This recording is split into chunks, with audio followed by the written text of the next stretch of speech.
मुद्दे को लेके या विभिन्न प्रकार के मुद्दे, चाहे उसमें लॉ एंड ऑर्डर की समस्या हो, तमाम मुद्दों पर आप अपनी राय रखिए। नमस्कार सभी लोगों को, मेरा नाम डॉक्टर दीपक तालान है। मेरे सवाल कुछ ज्वलंत मुद्दों को लेके हैं। कुछ मुद्दे जो आज से पहले चुनावों में उठाए जाते रहे हैं, जो आम जनमानस से जुड़े हुए हैं, मैं उन पर बात करना चाहूँगा। आम जनमानस का सवाल ये होता है सबसे बड़ा कि उसका इनकम ऑफ सोर्स क्या है, उसकी एजुकेशन क्या है, उसका स्वास्थ्य क्या है, उसका हैप्पी इंडेक्स क्या है, उसका जीवन स्तर क्या है, जीने का तरीका क्या है।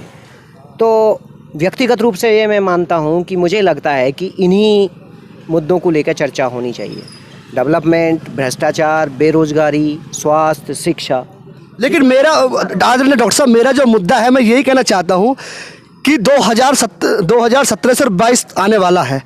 माननीय उत्तर प्रदेश में योगी आदित्यनाथ जी के नेतृत्व में सरकार चल रही है। आप बेरोजगारी की समस्या को लेके, जैसा अभी आज तक के चैनल पे उन्होंने बोला कि हमने 4,90,000 लगभग नौकरियां हम लोग जो दे चुके हैं, इसके बारे में कितना सत्य है ये हम जानना चाहते हैं।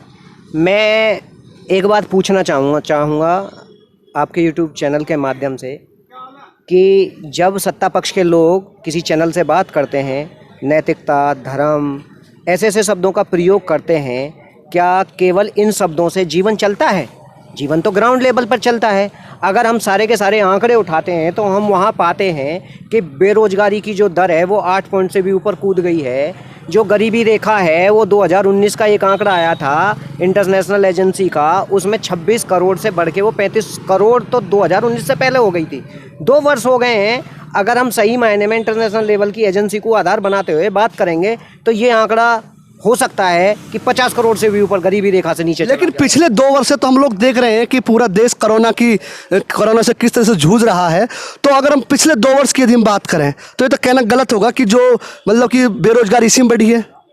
मैंने वही सवाल आपसे किया, आपने मेरी पूरी बात ध्यान नहीं दिया। मैंने कहा कि जो गरीबी रेखा या जो बेरोजगारी थी उसके आंकड़े 2019 से पहले ही बढ़ चुके हैं।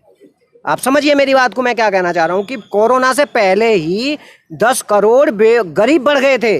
तो मैं ये पूछूं कि सरकार कब तक कोरोना के नाम पे अपनी नाकामियों को छिपाती रहेगी? तो अगर आप ये बताइए, मैं आपसे एक ज्वलन सवाल पूछना चाहता हूं कि केवल ये कह देना कि हमने आंख दिखा दिया चाइना को या पाकिस्तान को आंख दिखा दिया, आम जनमानस का, गरीब का, मजदूर का, किसान का पेट नहीं भरता। वो रणनीतिक फैसले होते हैं सरकार के, हम भी उनकी तारीफ करते हैं। वो हर सरकार अपने लेने के लिए सक्षम है, स्वतंत्र है और वो लेने भी चाहिए। लेकिन मेरा सवाल डॉक्टर साहब बेरोजगारी को लेके है। माननीय योगी आदित्यनाथ जी ने कहा कि हमने 4,90,000 नौकरियां पिछले 4.5 वर्ष में दी हैं। मेरा कहना यह है कि मैं ये चाहता हूं कि माननीय योगी आदित्यनाथ ये बताएं कि जब 2017 से वो आए हैं सत्ता में, तब से उन्होंने कितना नया ऐड निकाल के और उनकी कितनी भर्ती पूरी करी है। ये ओरिजिनलिटी तो तभी पता लगेगी ना कि उन्होंने ऐड निकाला, आप उसका एग्जाम कराया और उसे ज्वाइनिंग दी। अब कुछ ऐड पुराने चले आ रहे हैं, पुरानी सरकारों के चले आ रहे हैं, उन सबको मिला के भी 4,90,000 अगर रोजगार योगी आदित्यनाथ ने दिए हों, तो मैं ये पूछना चाहता हूँ कि अगर इतना झूठ वो मीडिया के सामने बोल सकते हैं, तो आने वाले टाइम में जब सरकार दोबारा से, जैसा वो दावा करते हैं कि 400 सीटें जीतेंगे, तब कैसे कहेंगे? मेरा सवाल ये है कि मुझे उन भर्तियों के नाम तो गिनाएं। नहीं, उन्होंने अरे डॉक्टर साहब, उन्होंने जो कहा कि हमने 49,000 जो यूपी पुलिस की भर्तियां दी, उसमें बिल्कुल पारदर्शिता के साथ, पूरी ईमानदारी के साथ, जैसे पिछली सरकार में जाति के नाम पर या एक वर्ग विशेष के नाम पर भर्ती की जा रही थी। लेकिन उनका ये कहना है कि हमने बिल्कुल पूरी पारदर्शिता के साथ इस बार हमने जो भर्ती प्रक्रिया की, चाहे अभी हाल ही में अभी 4-5 दिन पहले टीजीटी के एग्जाम में उन्होंने अभी आंसर की दे दी, तो कितनी जल्दी 5-6 महीनों में कितनी जल्दी ये नौकरियां कितनी कवर कर पाएंगे? मैं एक सवाल फिर आपसे ये पूछना चाहता हूँ कि आप ये बात क्यों नहीं बताते, आप फिर वहीं चले जाते हैं। मैं ये पूछना चाहता हूँ कि ये टीजीटी का विज्ञापन आया कब? 69,000 का विज्ञापन आया कब? किस सरकार ने निकाला? लेकिन सरकार का तो काम है ना कि जो भर्ती प्रक्रिया जो शुरुआत हुई है उसका क्रियान्वयन तो पूरा करे कम से कम। ये तो सरकार का दायित्व है ना, सरकार किसी की भी रही हो पूर्व में। मैंने ये पूछा कि जब 2016 में ये विज्ञापन आ गया था, क्या चुनाव आने से पहले ही भर्ती प्रक्रिया शुरू हो रही है? क्या चुनाव के टाइम जब अगली सरकार का चुनाव है, अगला चुनाव है, तभी आपको याद आया एग्जाम कराने? लेकिन कहीं पूरा देश प्रदेश सब लोग प्रभावित रहे हैं। 2019 से पहले क्या था? मैं आपने पूछना चाहूंगा 3 वर्ष की 2 वर्ष की 2 वर्ष की 2019 से 3 वर्ष के लगभग से समाप्त 2.5 वर्ष पूरा हो गया था, तो उससे पहले क्या था? ये विज्ञापन 2016 से चले आ रहे हैं, 2.5 साल तक सरकार सो रही थी क्या? चलो मेरा सवाल फिर वही है डॉक्टर साहब, ये बताइएगा जो 2022 का चुनाव समीप है, वो कौन से मुद्दे होंगे कि जो जनता वर्तमान की सरकार को नकारने की कोशिश करेगी और किसी अन्य दल को समर्थन देगी? मेरा मानना यह है कि जनता समझ चुकी है, किसान मजदूर जो सबसे बड़ा वर्ग है इस हिंदुस्तान का, जिसकी जनसंख्या बहुत बड़ी है, और वो 2 रोटी के लिए, शिक्षा के लिए, स्वास्थ्य के लिए, जैसा कि पिछले कोरोना टाइम में आपने देखा है कि लाशें जलाने के लिए शमशान में जगह नहीं मिली, ऑक्सीजन के अभाव में लोग तड़प तड़प के मर चुके। अगर उससे भी ये चमचमाती कोठियों में बैठे सत्ता के नुमाइंदे आंख बंद करके और मीडिया के सामने या समाज के सामने ये कहते हैं कि एक भी मौत ऑक्सीजन से नहीं हुई, क्या आपको नहीं पता कि ऑक्सीजन की कमी से एक भी मौत नहीं हुई है? आपको नहीं पता किस तरीके से आंकड़े छुपाए जा रहे हैं? आपको नहीं पता कि कोई भी शमशान ऐसा रहा हो जहां जगह रही हो? आप उन्हें इग्नोर कर रहे हैं। एक सत्ता पक्ष के दबाव में आप ये कैसे कह सकते हो कि ऑक्सीजन की कमी से कोई मौत नहीं हुई है? आपको नहीं पता कि कोरोना के आड़ में लोगों ने 26-26 लाख रुपए के बिल बनाए हैं और जब भी पेशेंट नहीं बचा? आप ये कहते हो कि हमने ऑक्सीजन की पूरी करी। आपने क्या कोड ऑफ कंडक्ट तय किया जनता के लिए? आपने डॉक्टरों के लिए कोड ऑफ कंडक्ट तय कर दिया कि उनके साथ कोई बदतमीजी नहीं करेगा, लेकिन एक गरीब आदमी जब अपना खेत गिरवी, अपना मकान दुकान सब गिरवी रख के अपने पेशेंट को लेकर दर दर भटकता रहा, एक लड़की मुंह में सांस देते हुए अपनी माँ को दिखाई जाती है, तब आपकी संवेदनाएं कहाँ चली गई थी? तब आपको नहीं दिखाई दे रहा था क्या? क्या वो मौत ऑक्सीजन से कमी से नहीं थी? क्या वो कोरोना? तो ये मुद्दे रहेंगे आगामी चुनाव में? विचार से तो रहने चाहिए, क्यों नहीं रहने चाहिए? मैं तो मानता हूँ ये व्यक्तिगत राय है मेरी। आपकी क्या राय है इस पे? आपका नाम? नमस्कार साथियों, मेरा नाम प्रशांत गिरी है।